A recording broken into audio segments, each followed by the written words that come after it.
men, it's Brad with College SportsCast. John and I are here to do our very first Big Blue HoopsCast, our season preview show.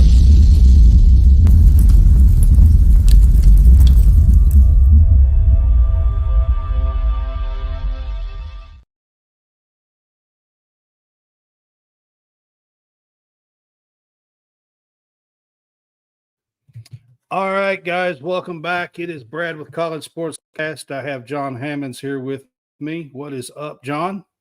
Not much, man.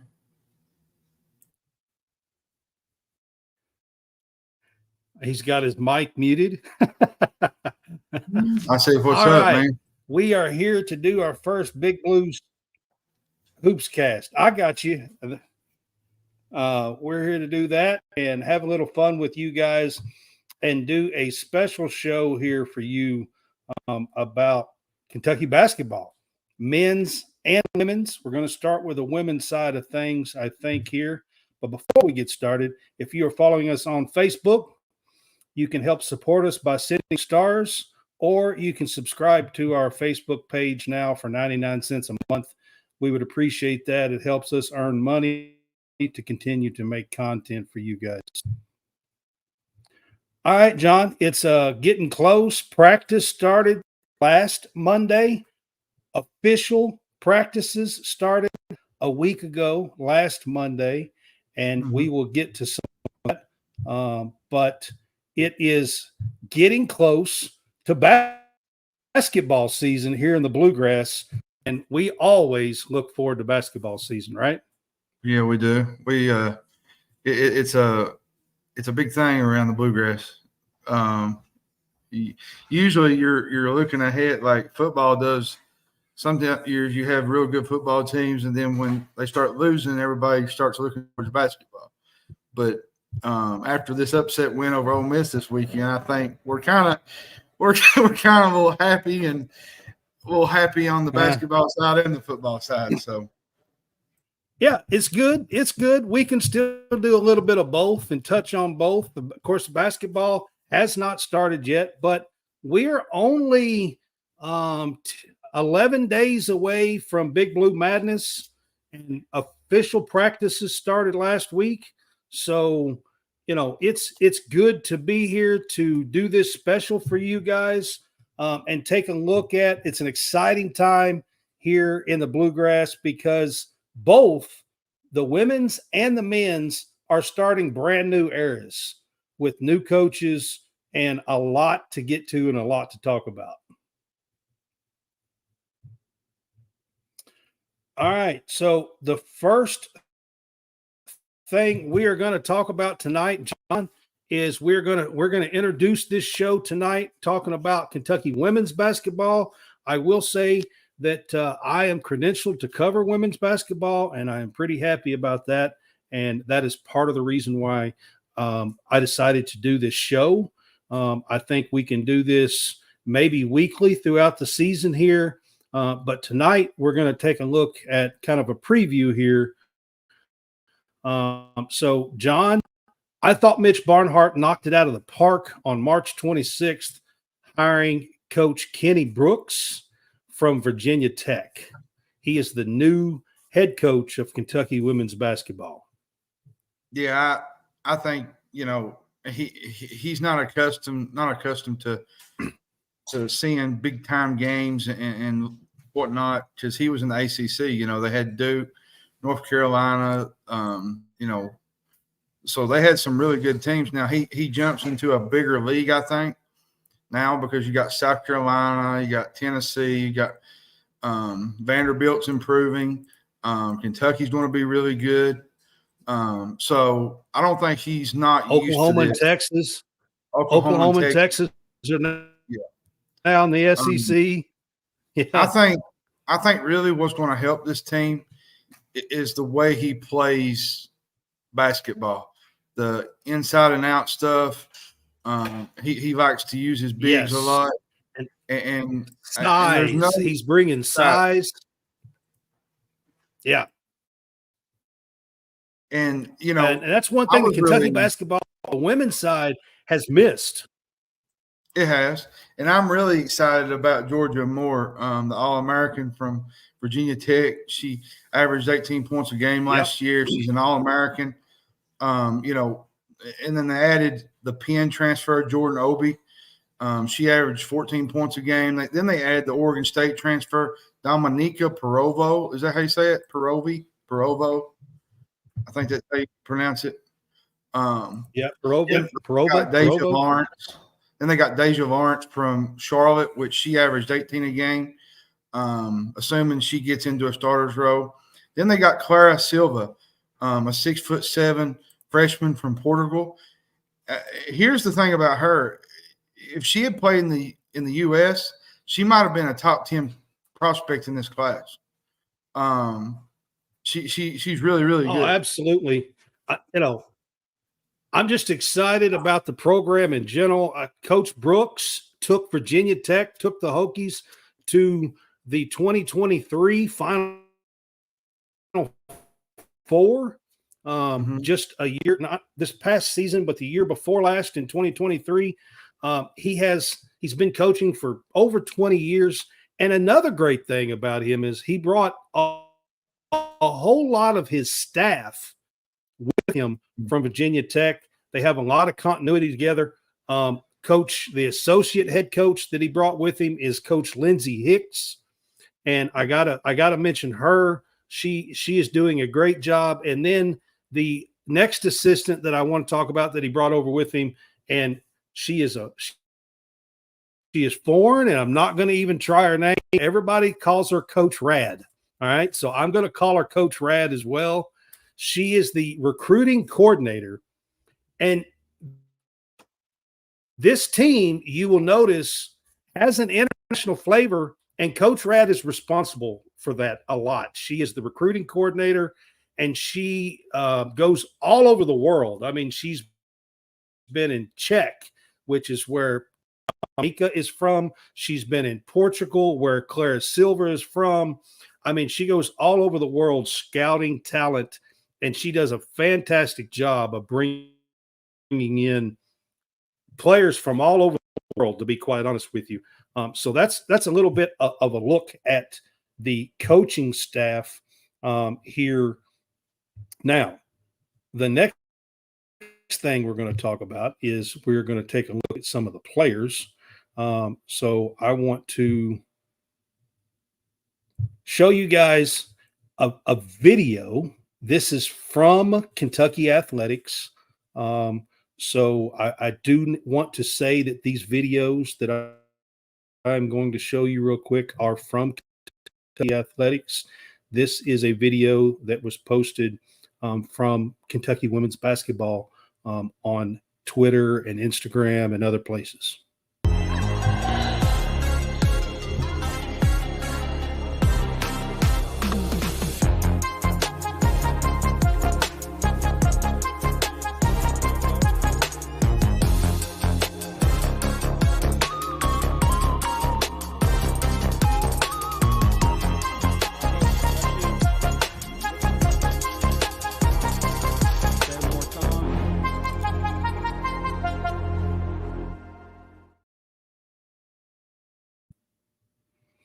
All right, guys, that gives you a little bit of flavor of this women's basketball team here. That shows the players, and that's what we are going to get to here, and we're going to kind of talk about the roster and talk about the players. I mean, you can't go wrong.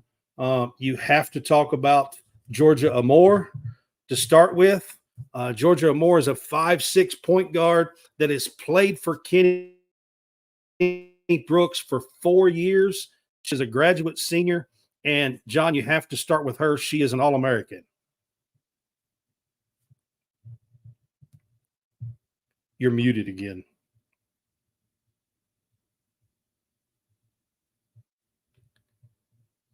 John, you're muted.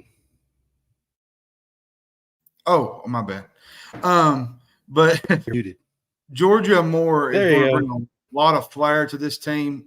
She can score, she can drive, she can do just about anything you ask her to do. She's been in the big stage at Virginia Tech. She's Took them been to a there. Final Four. Took them to a Final Four. So she knows how to run an offense, and she knows how to run through Coach Brooks's offense. And I think that's going to be a big plus, is having a point guard that is experienced and that knows the game and knows how to play the game the right way. And another thing too on Georgia Moore, she could have went to the WNBA draft, but she decided to come back for one more year. She passed on the draft. She was projected as a first-round draft pick and decided to follow her coach to Kentucky. And not only that, John, I mean, she averaged 18.8 points a game this past season. She is Virginia Tech's all-time leader in assists. On top of that, I mean, and she was a second-team All-American in this past season for Virginia Tech. I mean, and she is a grad senior. She's taken advantage of a COVID year to be able to come to Kentucky. And we are very fortunate to have a leader of this basketball team in his first year of the caliber of Georgia Moore. She is from Australia. She is another international flavor player here for this team. And when she came over, she didn't know a whole lot of, American customs and things like that. If you go back and watch the post-game show from the last game that they played together at Virginia Tech when they got knocked out of the tournament, Georgia Moore called Coach Kenny Brooks like a second dad, a second father to her in the post-game press conference. So that says a whole lot about Georgia Moore. It also says a whole lot about Kenny Brooks.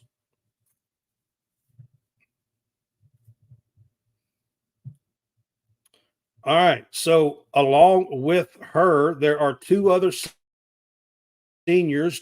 Jordan Obie is another one that come over, and Lawrence that came over from Charlotte. They are both seniors as well. Both played Division I basketball, Charlotte, and I think Jordan Obie came from Penn, from the Ivy League as well, and averaged in the teens herself. She is a 6'1" guard forward, and Lawrence is a 5'9" guard, but she scored nearly 18 points a game, and she can fill it up as well. She can. They both can. She knows how to create her own shot. She averaged 13 points a game. She spent the last 4 seasons at Penn. In the 83 games that she was there, she averaged 13.7 points a game, had 7.6 rebounds per game. She combined for 1,142 points.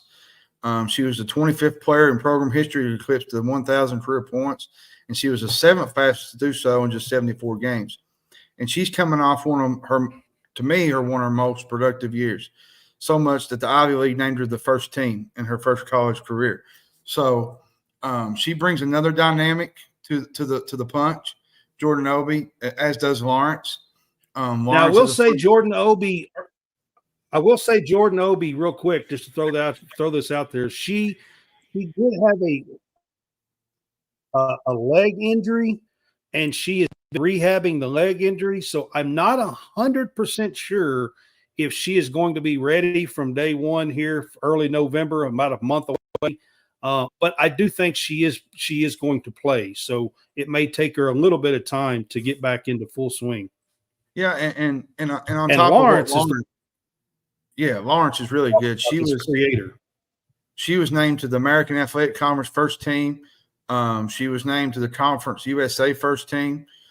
She played for Team USA in 2003 FIBA 3x3 Under-23 World Cup in Poland. So you're getting a dynamic scorer with Deja Lawrence. And, there's so many, I think, weapons on this team that Coach Brooks can mix and match so many players. And I think it's going to help, especially starting out with non-conference and going into conference play. So the biggest difference in this team in Kentucky for women's that has not seen is size. And we're going to get to that now. He brought in 2 juniors. One, Amelia Hassett, is also Australian. She has been playing down in Florida at a junior college. She averaged 18 points and almost 13 rebounds a game this past year. And she's 6'3", and she had, did you hear me? She had almost 12.7 rebounds, and she shot over 40% from the 3-point line. All right. And she's coming in from the junior college. And then Taoni Key transferred in and will be a junior. She is 6'4", and she will be a junior. She was a top 10 talent. She was Tamara Keys from Tennessee, sister. She is Tamara Keys' sister. She was a top 10 talent coming out of high school, and she has had some injuries that she has dealt with. She is back healthy. She is 6'4", and those are 2 juniors that they brought in. And then, John, we have 2 juniors. Cassidy Rowe is back, and Sanaya Tyler is back. 2 guards that are juniors on this team as well. So there's 3 seniors and 4 juniors. Yeah, Cassidy Rowe, to me, is going to play a big role in this team. I think you're adding Clara Stack to that bunch as well. So, Brooks likes to do a lot of his stuff from in and out with the big girls. I think that's going to be a big thing for Kentucky is the in and out game. He loves his big girls. He loves the big men. He loves the power forwards. He loves size. And I think Kentucky has got enough size on this team. And he plays inside out. And I think Kentucky's got enough size on this team to create some problems in the SEC. Not even just the SEC, but the non-conference schedule, which their non-conference schedule is pretty rough. If we're being honest, we'll talk about that later. But they're going to get tested early, and we're going to find out what they're made of right out of the gate. Yeah, absolutely. So Cassidy Rowe, I think she will probably be the backup to Georgia Moore. As good as she is, she can't be out there 40 minutes a game. I think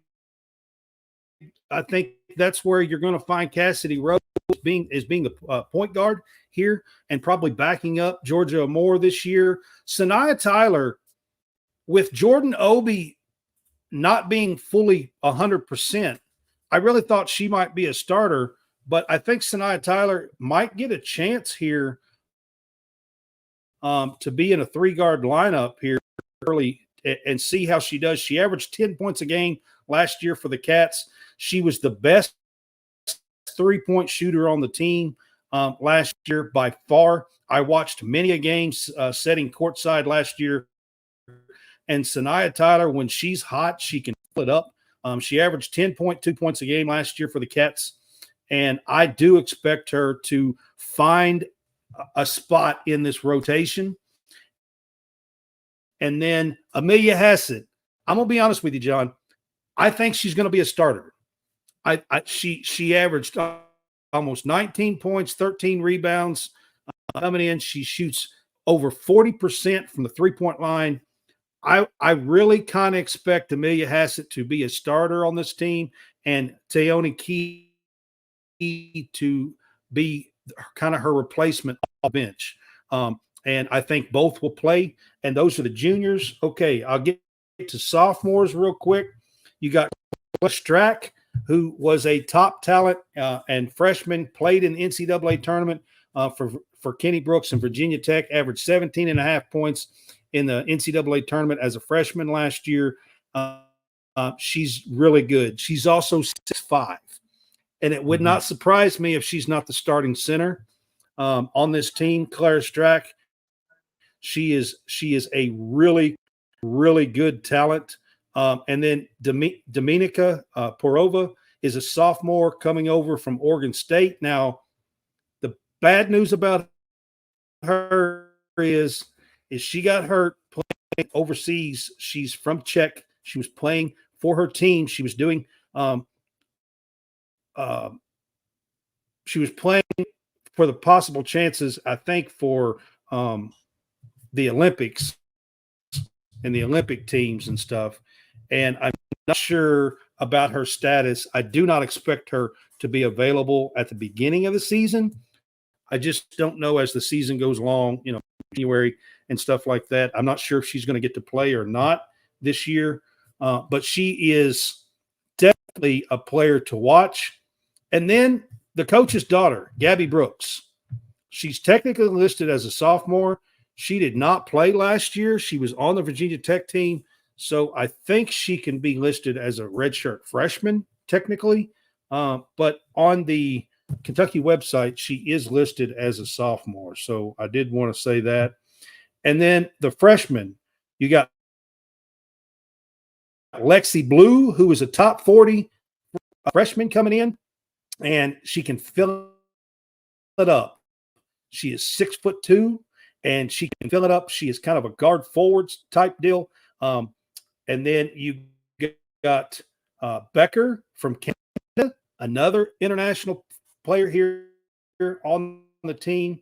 And then you've got 6'7" Clara Silva from Portugal. And she is going to be, y'all mark it down, not this year, possibly. She's a freshman. This girl's going to be All-American. She has led the under-18 for Portugal, the under-19 team, under-18 team this year in scoring. She was playing overseas in the summertime. This girl's special. She's going to be a star here at Kentucky. 6'7". Pretty good size for a girl. I mean, come on now. Pretty good size, right? Yep. All right. So that is a look at the players. All right. Let's talk about some preseason buzz real quick. So, like I said, practices have started. I'll show you guys a clip in just a minute, but let's talk about some preseason buzz. So last week, Charlie Cream, who is the ESPN's version of women's bracketology, he is the guy to go to for women's bracketology on ESPN. I think he's the best in the business in the women's game of doing it. Preseason, he has spotted this Kentucky team as a 6th seed in the tournament. As you guys know, they've missed the tournament, only 10 or 11 games the last 2 years. They have not even sniffed a tournament the last couple of years. To get a 6th seed would be spectacular, John, in his first year for Coach Kenny Brooks. Do you not think so? I think it would be. I think you're right on target. I mean, because they're going to be in a conference with South Carolina, Tennessee. To me, it's just going to be right out of the gate. It's going to be tough, and I'm not saying that they're not going to go to the tournament. It's just going to be tough because the SEC each and every year in women's basketball is loaded from top to bottom. You see teams improving every year. Georgia got better last year. If you're going to talk about the SEC, you got South Carolina, you got LSU, you got Texas, who's coming in, who's got Madison Booker and going to have one of the best teams in the country. You got Oklahoma that's got the big Oregon State girl that transferred over there, and they're considered like a 3 seed. All right. Alabama's looking pretty good. But here's the thing. Charlie Cream has Kentucky as the 6th best team, tied with Alabama as the 6th best team in the SEC. That goes to show you. That goes to show you what Coach Brooks brings to the table, because I think absolutely in his first year to be able to have that kind of buzz going on. He's an absolute motivator, 100%, Coach Brooks. John. He knows how to coach, and he's been there. He's been to the Final Four. He knows how to win, and I think he's going to bring a level of that to Kentucky now. And I think you're going to see. I wouldn't be shocked. Now, this is just between me and you. I wouldn't be shocked if they pull some upsets this year off some teams that nobody expects them to beat. And it's going to be fun to see when they do, because right then and there, you're going to know that Coach Brooks can lead a team. Absolutely. Coach Brooks likes to, even in the opening press conference, he liked to remind the people that he beats Louisville and Jeff Walls a lot. So that kind of got the crowd going in the press conference and stuff when he did that, because Louisville's in the ACC, and he has been playing them for the last few years. He was there 8 years at Virginia Tech, so I mean, he does have some experience there. That's a early preseason game that'll be a big game for these Cats. That Louisville game, everybody wants to win that game, right, John? Yeah, everybody wants a piece of the pie.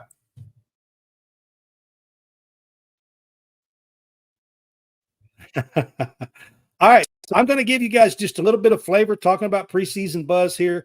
I'm going to give you guys a quick little flavor of these Kentucky women in practice. And this is just a short clip, again, from Kentucky Athletics that was posted on Instagram and Twitter and other places. Let's get out.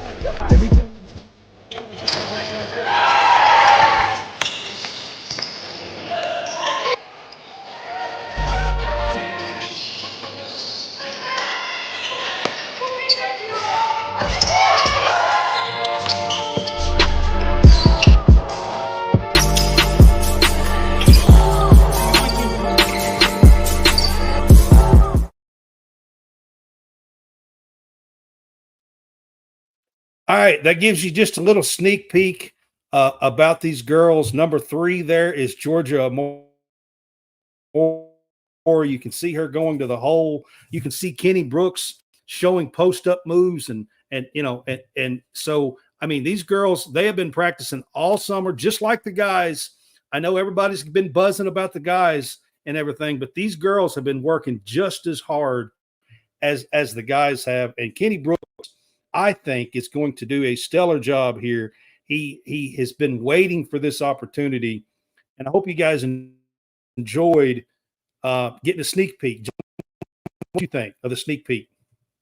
I mean, you can see the quickness in some of these, some of the guards, the big men. He was trying to show them how to post up and do certain things. Like he's a player's coach, I think, and you're going to see that even with Pope. They're coaching.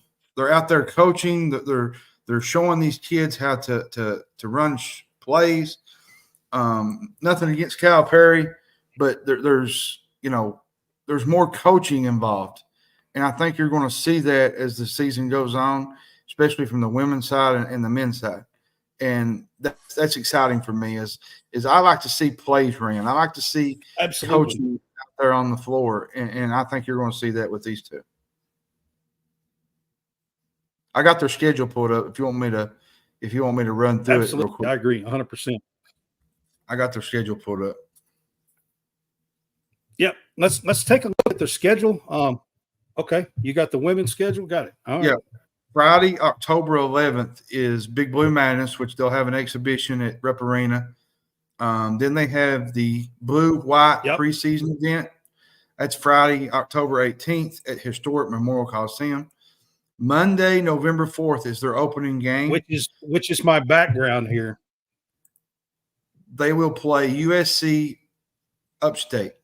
That will be at Historic Memorial Coliseum. That's the first game of the season.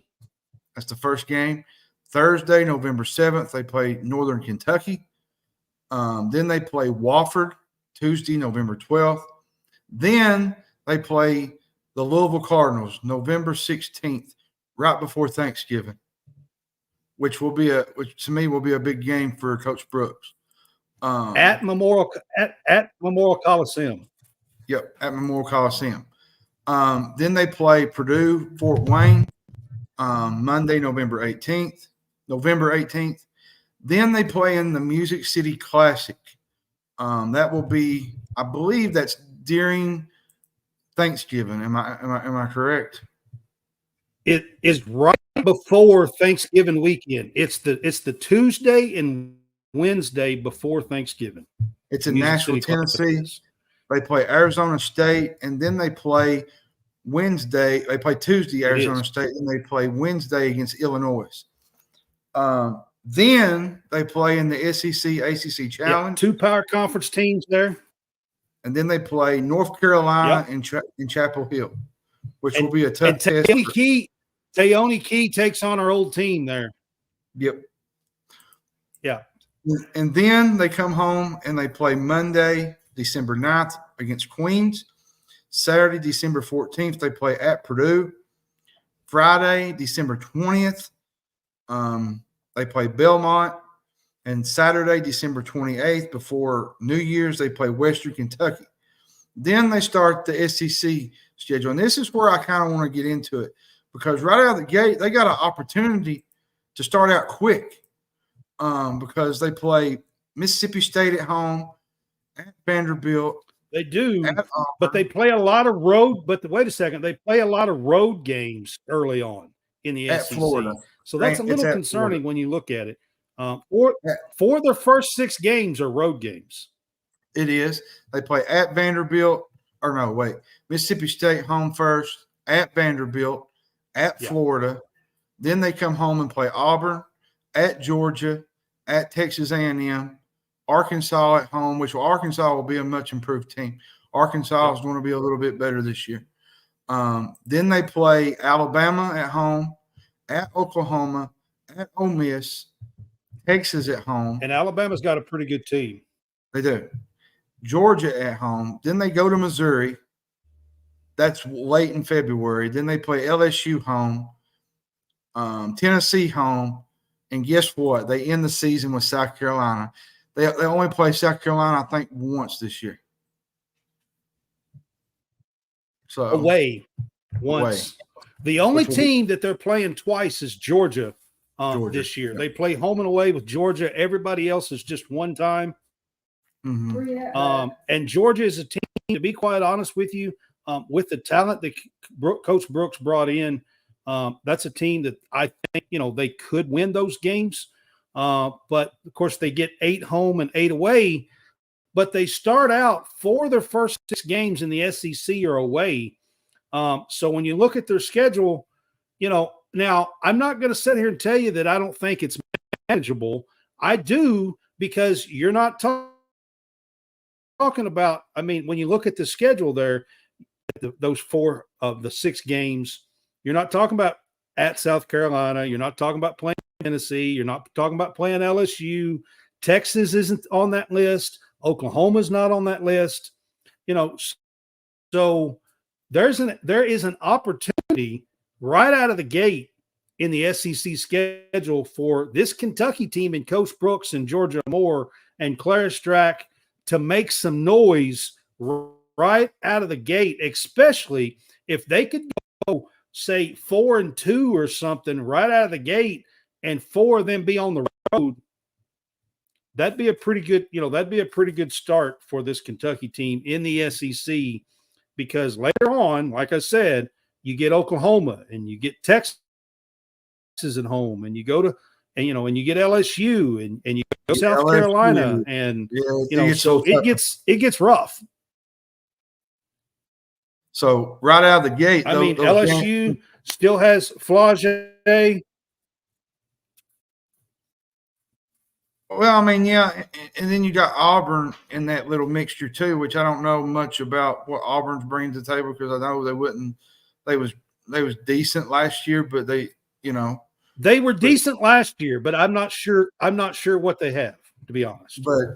But overall, I think, to me, Charlie Cream, I think this is a 6 seed, possibly a 5 seed, maybe, if all goes according to plan in the non-conference schedule. Yeah. Because there's some games in there where they could get some really good quad 1 wins. North Carolina would be one. Louisville would be one. So hopefully Purdue is a pretty good women's team most of the time. Purdue's really good, yeah. So and there's another team that we play in the non-conference part.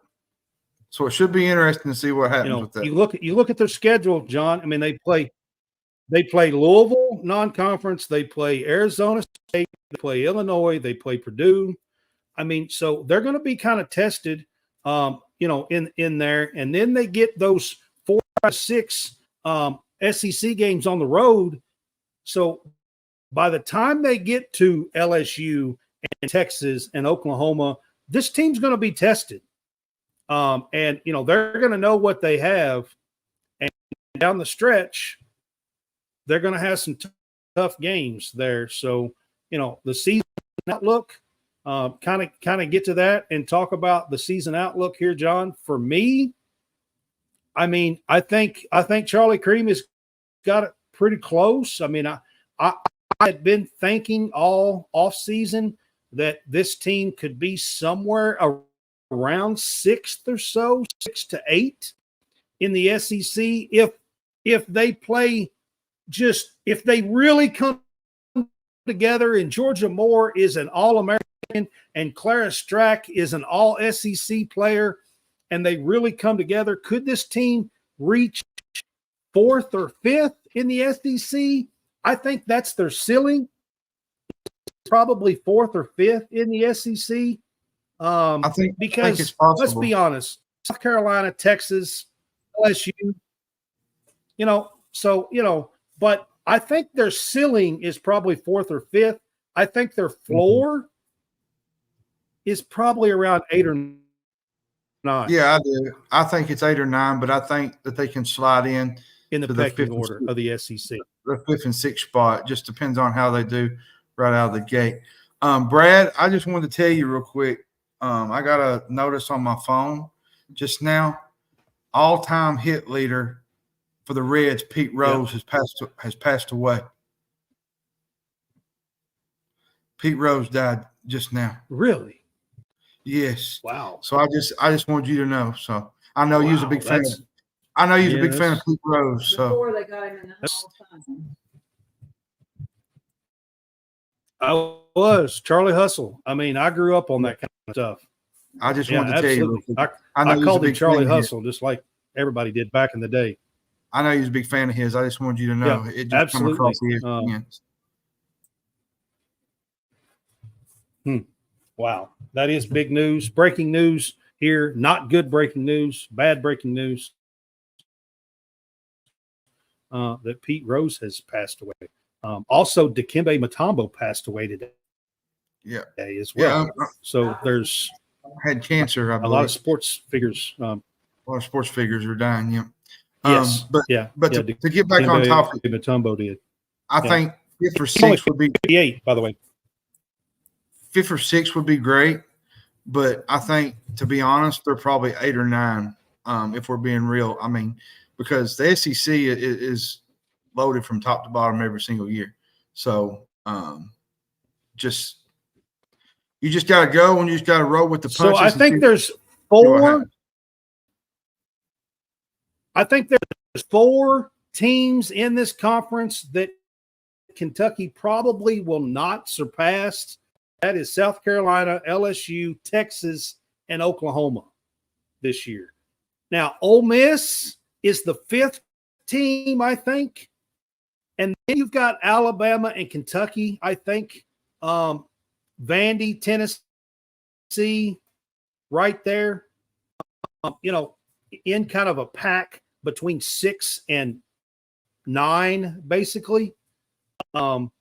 And it's going to be interesting to see how that plays out. But I'm looking forward to covering these girls and being a part of this year. I hope you guys have appreciated and enjoyed our women's look at the women's basketball team and kind of expectations for this basketball team. Again, Kenny has done a great job. Lindsey Hicks, Coach Rad, Coach Josh Peterson, I think is his name, is the other coach that he has. And Georgia Amore, Clara Strack, Lexi Blue, Amelia Hassett. This is going to be a fun team. I hope Cassidy Rowe and Sanaya Tyler find their notch with this team and excel just like all the rest of them as well. And I look forward to covering this team and being a part of it and maybe even sitting courtside a few times this year and getting to see some stuff. So I hope you guys have enjoyed the women's basketball look because we are fixing to roll on, and we are going to get to the men's basketball. We're going to talk about Coach Pope. So right a couple of weeks, 2 or 3 weeks after he hired Coach Mark Brooks, I think Mitch Barnhart broke the social media when he hired Coach Mark Pope. Yeah, I believe he did. What do you think, John? I think he did with Cody. I call him Cody. Cody Bombs. What I call him. Yeah. Boom, boom, Cody Boom. Cody Boom. Yeah. Yeah. Boom. Yeah. I just think. Yeah. I mean, so I know Coach. Go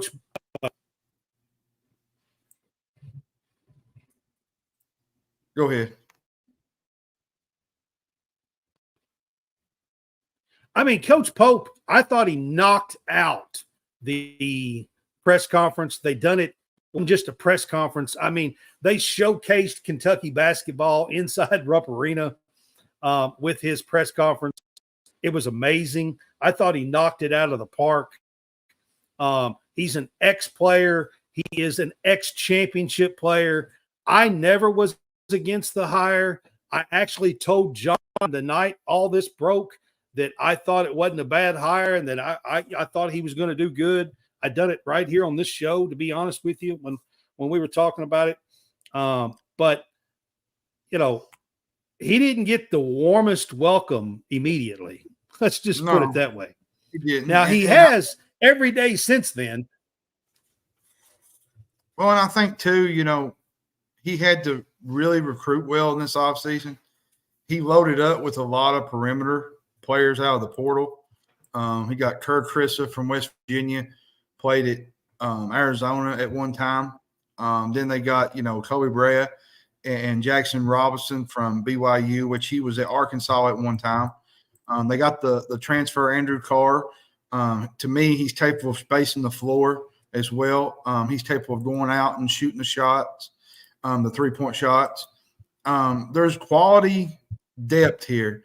And the Cats don't return key players with this new system that's in here. But it's going to be an exciting style that may prove in time to be much bigger than the No, they all left. They all left. Yeah, they went to Arkansas or they went to the pros. So he brings a unique style to this team who fits his offensive system. You know, they're not going to have any problem shooting the basketball with this team, I don't think. There's a bunch of snipers on this team. And I think you're going to see that with his offense, the way he runs things.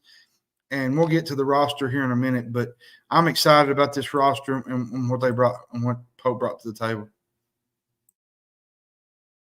Well, let's talk about the coaches and the coaching staff. I mean, not only you brought up that he had to recruit and all that, I really think that Coach Pope done an excellent job putting together this coaching staff as well. Going out and getting Jason Hart, getting Alvin Brooks, I think Cody Fugger. I mean, I really think that he put together a fantastic coaching staff. I do. I think getting Jason Hart was absolutely huge because he has some, knowledge from the NBA, and he's real big in the AU circuit. And I think he had a lot to do, him and Brooks, with getting connections, with getting Jasper from Johnson. NBA. But I always say this: I think Vince Murrow played a part in getting Jasper Johnson. The football coach played a part in all this to get Jasper. I think Vince Morrow definitely played. Yeah, I think he did with Johnson. Big Dog had a big part but in it. So. Alvin Brooks stealing Alvin Brooks from Baylor was a big time steal as well. I think in the coaching staff. Oh, no doubt about it, because he got some of those guys from Baylor. He had a couple of guys from Baylor that was pretty top notch kids. Yeah, he recruits And- 4- and 5-star guys too. Yeah. And Kentucky's really in good with some 25 kids too.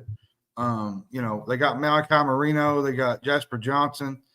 There's some other kids that they're looking at. And, at the end of the day, we just have to lace them up and see what happens. I mean, I know everybody's going to probably croak out when they lose their first game, but that's normally what happens when Kentucky loses. But we're going to have to give Pope some time to get his right system in there and get them together and let them play. Oh, yeah. I mean, don't get me wrong, John. I don't think the fan base will be okay with losing because they just are. Kentucky basketball fans are a little bit on the crazy side, to be honest with you. I'm one of them. I can say that. I mean, but I think we are going to have to give it some time. I think if you're a fan and you think Kentucky's just going to steamroll through the season this year, I think you're a little bit not all together because the landscape of college basketball has completely changed, especially on the men's side. And that's part of the reason why I love covering the women's side, because the women's side is still kind of old school. It's still kind of old school ball, like when I grew up ball. But the men's side is just like it's completely changed in the last 5-6 years. Yeah, it's completely different. The game has changed. The way offensive runs have changed. You got teams like Baylor that used to not be in the mix. You got teams like these other schools, San Diego State. There's more parity. You got guys that's been in college basketball for 5-6 years. You do. And used to all of them went to the pros. Now you got kids. Yeah. Now you got kids that are sticking around 6 years or whatever to keep playing college basketball because they're making NIL money and stuff. I mean, it's just the whole landscape of college basketball has changed. I think the main thing that's changed it, though, has been the portal. I think the portal has really done it.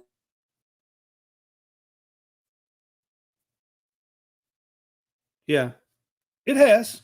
And kids jumping around and everything else with that. Absolutely. 100%. I agree with that. But I think Pope done a fantastic job with bringing in coaches on his staff here. And that's where we're at here. So the next thing we're going to talk about is the players.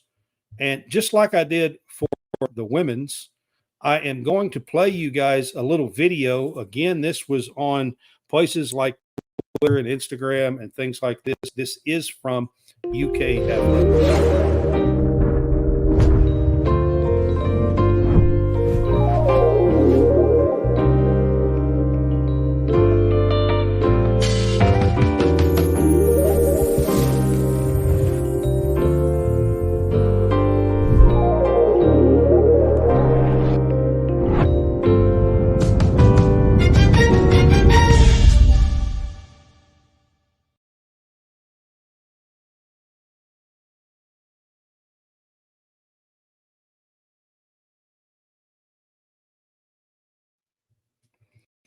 All right, so that kind of introduces you to the players there in that video and gives you this. Both of those videos was like last Sunday or Monday. They got together and done a fitting in uniforms and stuff, and they got together and enjoyed taking pics and doing these videos and stuff. And that is from Kentucky Athletics. So I just want to put that out there as well. But that shows you a little bit of the players on both teams, and it shows you a little bit of their personality, character, and stuff like that as well in that video. So, John, this is a brand new team. Players, this is a brand new team for Coach Pope. He had to bring in everybody that's basically on this team. The only carryover at all was Trent Noah, and he wasn't really a carryover. He was a recruit that was coming in, and everybody else on this team is going to be brand new. even Noah is new because he's a freshman. He is. They brought in. I guess I can go through this roster here real quick. They brought in Kerr Krissa from West Virginia. They brought in the 7-foot center Amari Williams from Drexel, which I think he can play a big part. Did I say that right? Wait a second, John. I didn't say that right, did I? It wasn't Trent Noah. It was Travis Perry. Travis Perry, yeah. It was Travis of the recruiting class. It was Travis Perry. I just wanted to correct myself. Yeah. Ainsley. Okay, go ahead. Sorry. Ainsley Almanor. He came from Fairleigh Dickinson, and people don't remember this kid played a huge role in upsetting number 1 Purdue a couple of years ago. He hit some big shots in that game against Purdue to beat the number 1 seed Purdue, and he's going to play a big role with Kentucky. They brought in Andrew Carr from Wake Forest, Brandon Garrison from Oklahoma State, which I think he'll play a big part at the forward position. The one I'm excited about is Colin Chandler.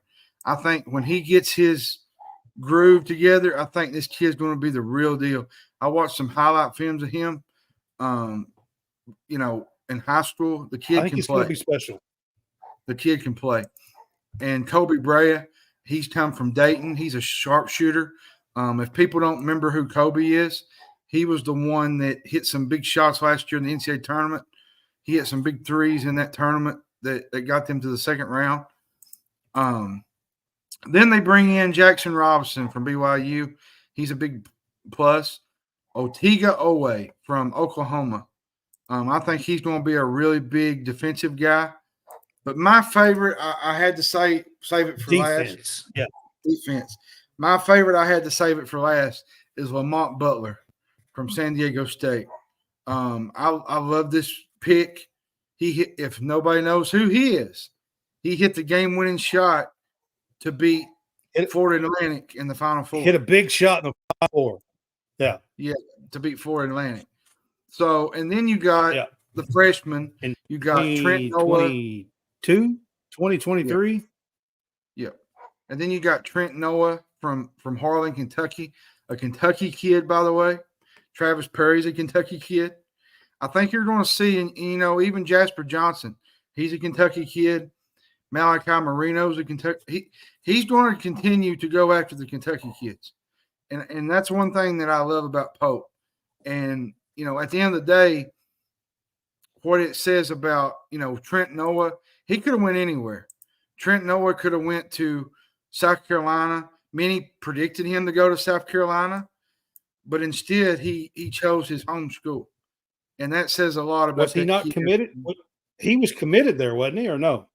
I believe he was, and decommitted from South Carolina. Wasn't he committed to South Carolina? I believe so, yes. Yes. He come to Kentucky. Yeah. Yeah. So, to me, it shows you that. And I said that wrong earlier. I got them mixed up in my head. Mm-hmm. And I love this team. I think this is going to be a fun team to watch. And at the end of the day, we just got to roll the ball out and hope. The one thing about this team, John,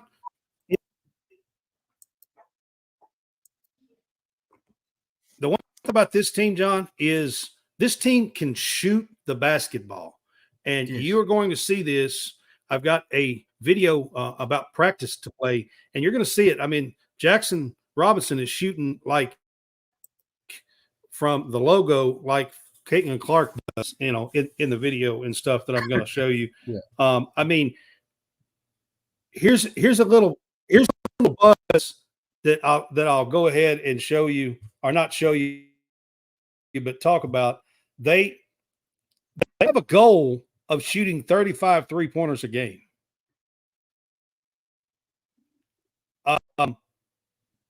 Calipari teams sometimes only shot 18 or 19 a game.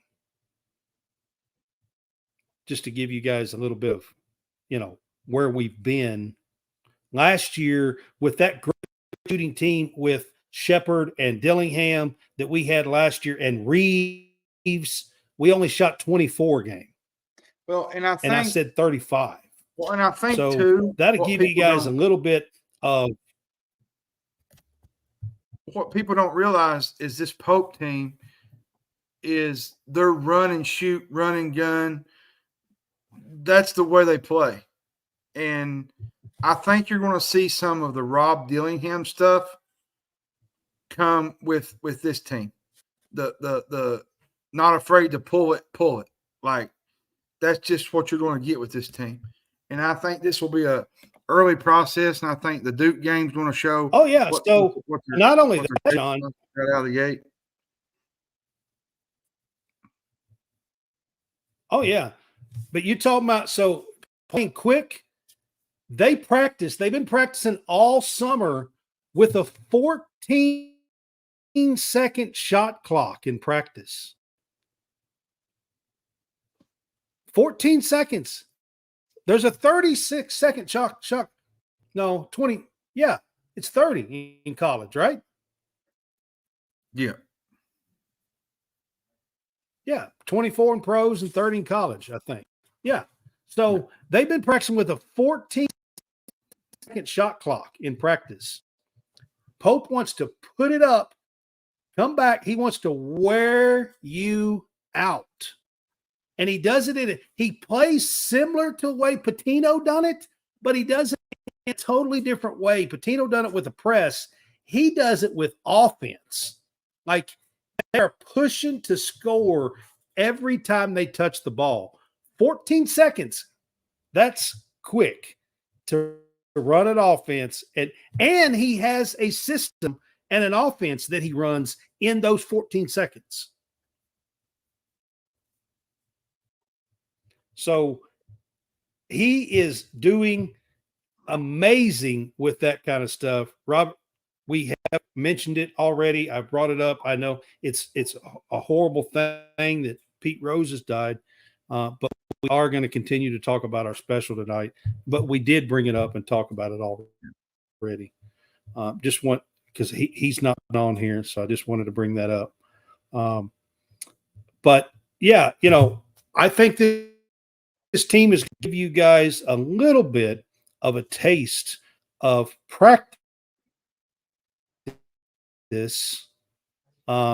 for these guys in North Dakota.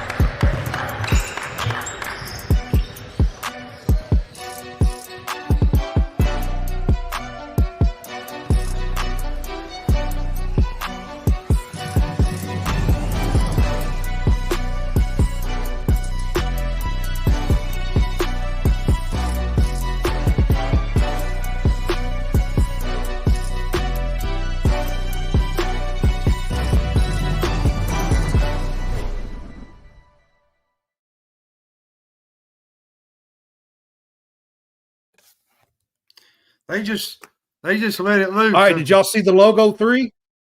Yeah, they just let it loose. They don't Did care. you see the logo 3? Got an offensive rebound and immediately kicked it out. I mean, for the 3 to Jackson Robinson on the wing. I mean, listen, they shoot layups and dunks and threes. That's what they shoot. They do a lot of screening and backdooring. They run the offense that Pope has, and they shoot layups, dunks, and threes. That's what they shoot.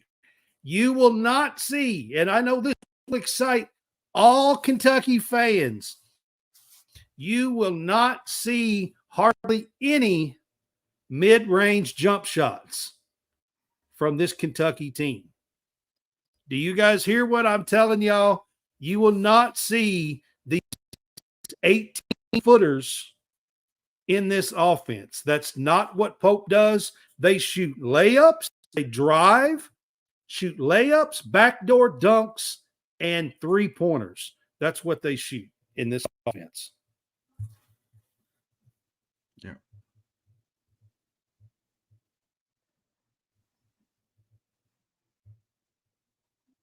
Madeline says she'll take the threes. If they can shoot 40%, because that's what they've got a lot of guys that can do that, I'll take the threes too. Yep, they have a lot of guys that can do that. Cody Brea shot 50%. What's that? No, I just said I'll take it. All right. Can you pull up their schedule and let's go Yeah, I got it run already down sitting here. and talk about the Kentucky men's schedule here? The Big Blue Madness is October 11th. It's the same as the women's. The women's usually go first, and then the men's go. Friday, October the 11th. Friday, October 11th. Then they play the blue-white game Friday, October 18th at Memorial Coliseum. This one will not. They will do this at Memorial Coliseum. Then they play an exhibition against Kentucky Wesleyan, October 23rd. Then they have another exhibition Tuesday, October 29th against Minnesota State Mankato. I don't really know where they're from, but Minnesota State Mankato. I know they're from Minnesota, but I got to look that. Yeah, they're from Minnesota, but I don't really know exactly. I got to look that one up. Okay, November 4th is Wright State. That's the home opener. Then they play Bucknell November 9th. Then they play the Duke Blue Devils and Cooper Flag, which will be interesting to see how we handle the big stage with this young Pope team. Not really young Pope team. Early season matchup for sure. Year, yeah. Then they play it's an older team. It is. I meant young. What I meant to say is Pope's first year getting into, his young season at Kentucky is what I meant to say. Then they play Tuesday, November 19th, they play Lipscomb. Friday, November 22nd, they play Jackson State. Then they play Tuesday, November 26th, right before Thanksgiving, they play Western Kentucky. Friday, November 29th, the day after Thanksgiving, they play Georgia State at home. Then they play on the road at Clemson, December 3rd, which is the SEC Challenge, which will be interesting at Little John Coliseum. Yep. Yes, it's called Little John Coliseum, everybody. Yeah, it's an away game. It's a away game. Yeah, it's a away game, a true away game. Yeah. Yeah. Then they play Saturday, December 7th against Gonzaga in Seattle, Climate Pledge Arena. Then they play a team that's known for toothpaste. Brad, Colgate. They play Colgate. At home. Yeah. Wednesday, December 11th. Another Ivy League team. Then they play Louisville December 14th. Then they play Ohio State. And what's key about this game is they're playing a former player is on that team for Ohio State. Yep. He is the big Tuesday, guy. December 31st, they play Brown at home and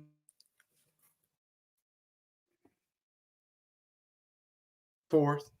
Then they go to Athens January 7th. January 11th, they play at Mississippi State. Tuesday, January 14th, they play home against Texas A&M. January 18th, they play Alabama at home, which will be a tough game. Alabama is probably going to be ranked pretty high, probably number 1, number 2. Then they go to Vanderbilt. 2, I think Alabama will be preseason. They go to Vanderbilt January 25th, which is always every now and then we have an improved Vanderbilt team, by the way. Improved Vanderbilt team. Play Alabama January 18th, Madeline. At Tennessee January 28th, and then February 1st. Everybody, mark your calendar. It's going to be John Calipari and the Arkansas Razorbacks at Rupp Arena. And everybody, I'm telling you, that's going to be the biggest regular season game probably in a long, long time. The question is, Brad, does he get booed? Do they boo him? Is the question. Hell yes, he gets booed. That's not even a question to me. If he don't get booed, there's something wrong with this fan base. That's all I got to Yeah, say. exactly. Right. Then they play at Ole Miss. That's all I got to say. They play at Ole Miss February 4th. South Carolina is at home Saturday, February 8th. Then they play Tennessee Tuesday, February 11th. Then they go to Texas, the Moody Center, Saturday, February 15th. I wouldn't be shocked if that was a game day game or a night game because that's a pretty decent sized game right out of the gate, which they come into the SEC this year. So Wednesday, February 19th, they play Vanderbilt. Then they play Alabama, which Alabama is the two team. They play Alabama twice this year. February 22nd. Then Wednesday, February 26th, they play at Oklahoma. I think this will be Kentucky's first ever trip to Oklahoma. I think, if I'm reading it right, it's their first ever trip. I think you're right. Then they play March 1st against Auburn at home. Tuesday, March 4th against LSU at home. And then they play the weirdest game of all times. Usually they play home games usually at the end of the year. They play at Missouri. They usually play Florida or Tennessee, but it's a completely different – it's at Missouri this year, which is kind of odd to me. It's usually Florida. Usually it's Florida or Tennessee. Yeah. Yeah, it's Missouri this year. Yeah. It's Missouri this year. And then you have the SEC tournament the week later, the week after. Right. Or no. Yeah. The week after that. Yep. So that's the schedule. That's the rundown. So where you see them, Brad? All right. So while you're doing the schedule there, Madeline asked a question. Do we have any 7-footers? I want to get back to that. So we do not have any 7-footers, but we do have some 6'10", 6'9" guys. Andrew Carr is 6'9", power forward. Isn't Amari Williams? And we've got Amari Williams at 6'10". We've got Brandon Harrison. I thought he was 6'10". Let me look. But he might be 6'11". I don't know. They're close. But I thought he was 6'10". But he Brandon Garrison transferred in from Oklahoma State. He's a former McDonald's All-American a couple of years ago. Now Williams. He's a sophomore, and he's 6'10", I think. Amari Williams is 7 foot.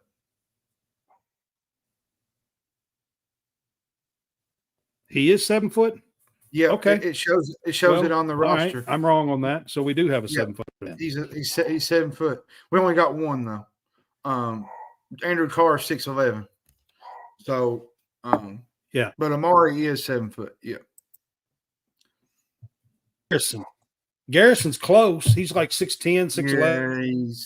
Yeah, I think he's 6'10". He's 6'10", I believe. Here's what I want to say real quick, Brad. Okay. While we're kind of on So this. I just wanted to get back. My ceiling for this team, I'm gonna do a quick ceiling floor. My ceiling for this team would be 23-6. Oh yeah, we're just gonna get to expectations.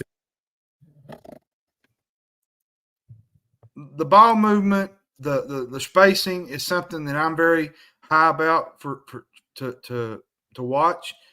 I think it's 23-6, especially given the out of conference schedule that's really tough. To me, the floor would probably be 19-11. Well, let's be honest. This is his first year, and he did a great job this offseason recruiting this roster in a short time that he did. But we still need to see this team play, and we haven't really seen that. We've seen practice. Another reason I think is because of Kentucky's brutal schedule. They play Duke, at Clemson, Gonzaga, Louisville, which will be much improved. They play Ohio State. and you combine that with the SEC, I think you're looking at a team that's And then the it's going to be SEC is tough. it's going to be tough.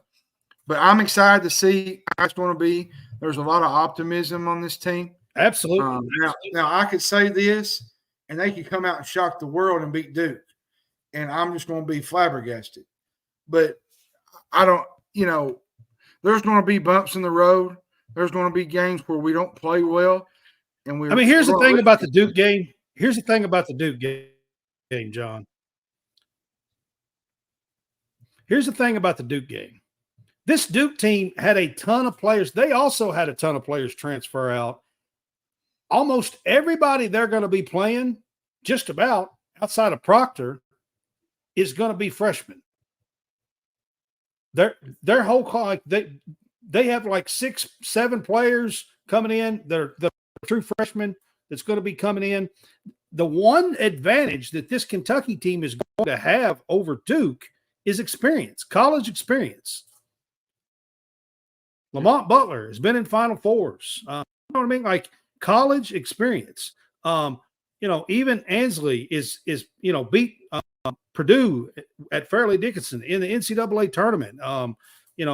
Bria was at Dayton in the NCAA tournament. I mean, you've got guys with experience on this team.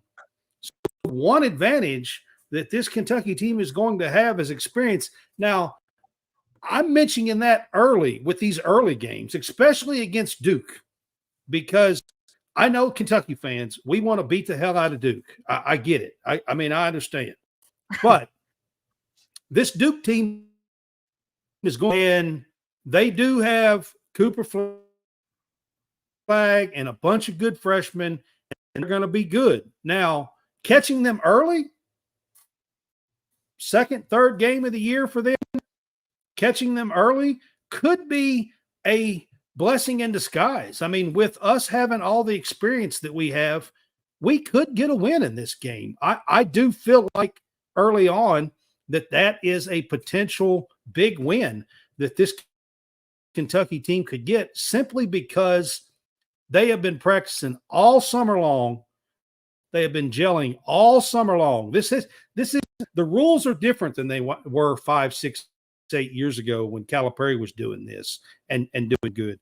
They have been really practicing all summer long and gelling with this team, and they've got experience, whereas this Duke team will not, especially early on. They'll have a couple of games experience. The one thing that I'm going to be interested in seeing is like games down the stretch compared to where usually we get down the stretch and we fold up,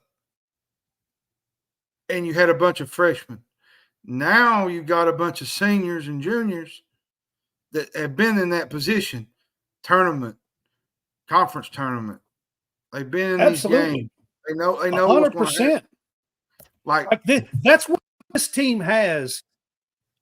That's what this team has that we have not been used to. This is something totally different for Kentucky fans. I mean, you talk about roles being reversed, Jerry. This is complete reversal. Usually Kentucky comes in with all the freshmen, and we're the ones that have no experience. And we, to be honest with you, screw it up at the end and usually lose that, the Champions Classic game. We're on the other side of that this year. I feel like this team with the experience could actually go in there and still win early on from a good Duke team. That will be a good Duke team as the season goes along and they get some experience. I'm just bringing it up. We're doing a show. I want to make sure you guys know, the ins and outs of some of this. Duke had 8 players transfer out. Tons of them. One of their so they're going to be very young, good, and predicted.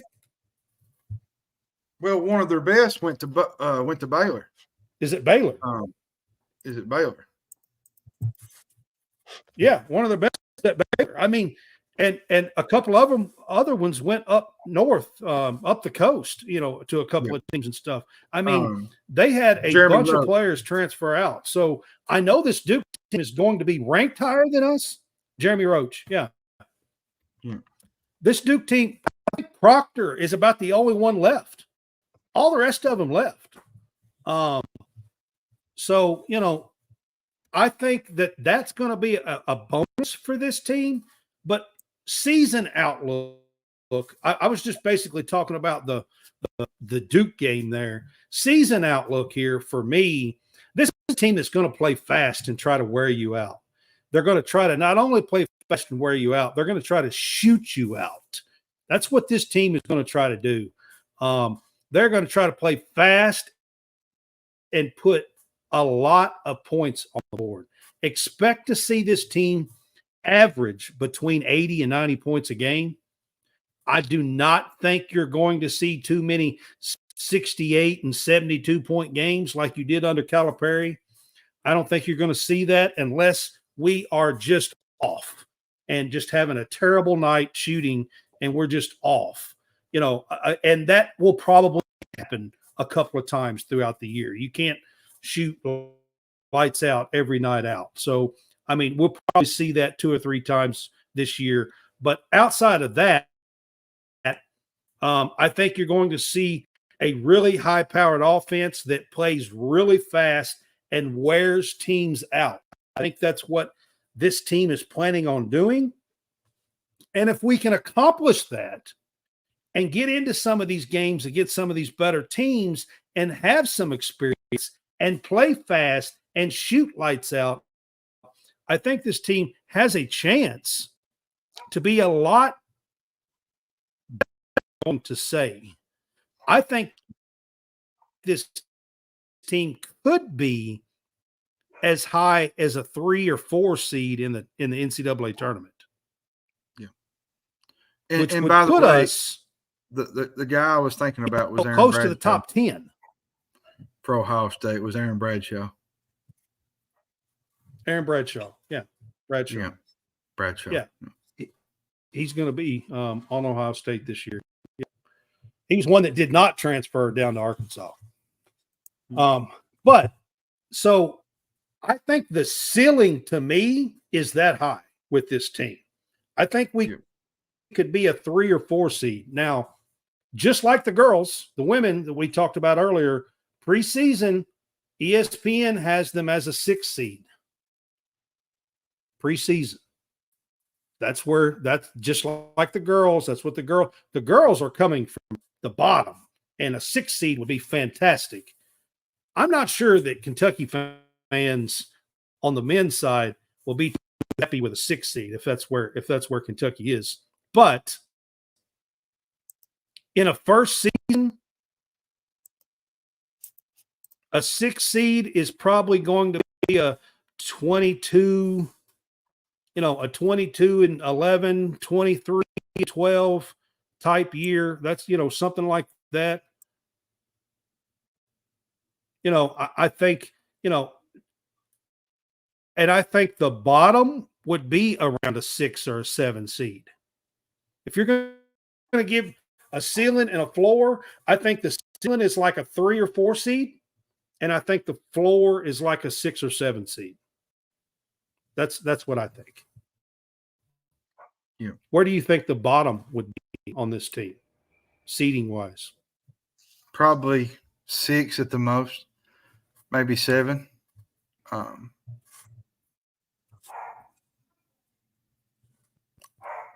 That's just me. But Madeline, we did have a few 100-point games last year. That was kind of early on. Once February got here and it really mattered, we didn't see too many of those.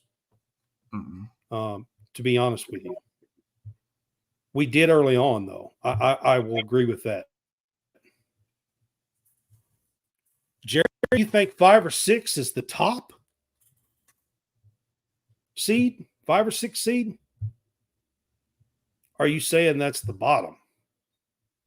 I'm guessing Madeline thinks that the 6th seed is the bottom because I asked you what the bottom would be.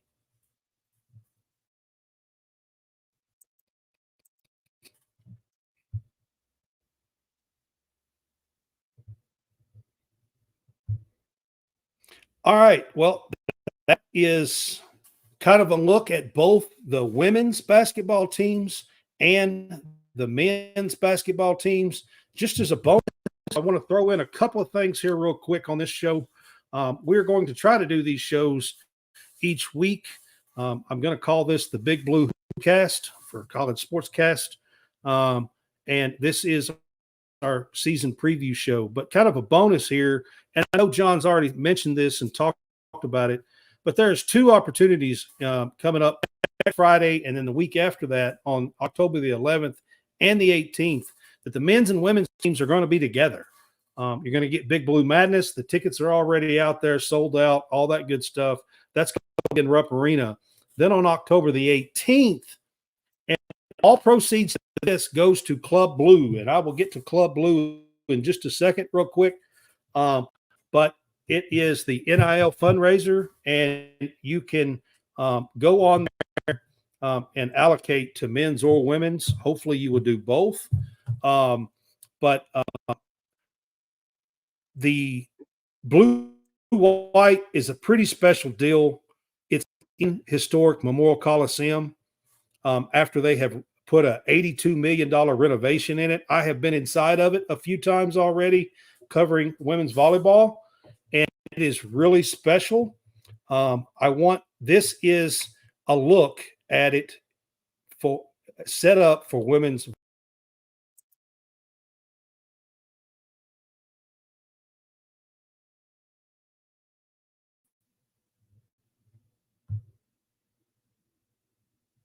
So I wanted to give you a quick look at historic Memorial Coliseum. It has been behind us throughout the night on this show. You can't really see it because me and him are kind of blocking the main view of it. But I wanted to give you just a quick look. And Club Blue, I wanted to get to that and talk about it, the importance of Club Blue. Club Blue is where you can support NIL for basketball, a lot of other sports too. But Club Blue is kind of the main one to use, and they are the ones that is putting together the blue-white scrimmage at historic Memorial Coliseum on the 18th, and I wanted to talk about those two things kind of together. I'm excited about the chance to get to cover both and see both. I'm hoping that I get to do both. I'm not real sure about Big Blue Madness. I don't know if they do media there, big time media there at Big Blue Madness or not. I'm kind of new to all this. But if they do, I'm looking forward to it.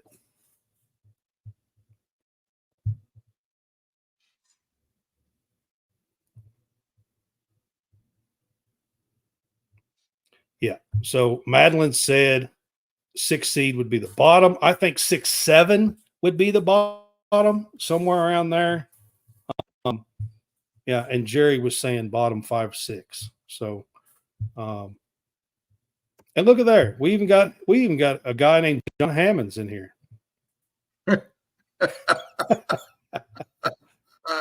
Oh goodness! Look at there. Look at there. Would you just look? Would you look at it? Would you just look at it? Imagine. Would you just look at it? Imagine. He got the same name you do. All right, guys. Just to have a little fun with Hammonds. We appreciate everybody being here with us tonight. Who is We that guy? appreciate everybody being here with us tonight. I hope you guys enjoy the basketball season. Both. Pay attention to both. The women need your support. The men need your support. Club Blue needs your support, Jerry, to help support them as well. You're running on thin ice. You're running on thin ice, Jerry. I can just tell you, you're running on thin ice. Is he allowed since he's a Dallas fan? Oh goodness. Oh goodness. Oh, me. All right, guys. Hopefully we will do this for you each week. When the season starts, we might not do this next week because this was just a preview show before the season. We might do something around the Big Blue Madness and Blue White games and stuff, and kind of spot these as the season kind of kicks up before the 1st of November here, and do one here and there. So we are not saying I'm going to do these each and every week moving forward. There's a few weeks here, that 2 or 3 weeks that we might not until the season kind of starts up. So, but I do plan on doing these shows while the basketball season is going on. Hopefully, I can maybe even have a surprise guest or two through the women's basketball here. I'm not saying that I'm not going to try, because I am going to try.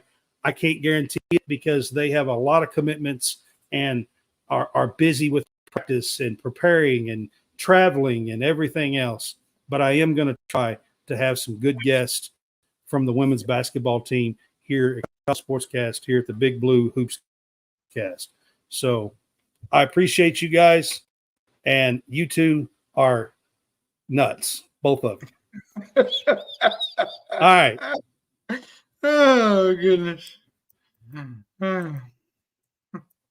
Madeline says she needs to vent during basketball season. I hear you.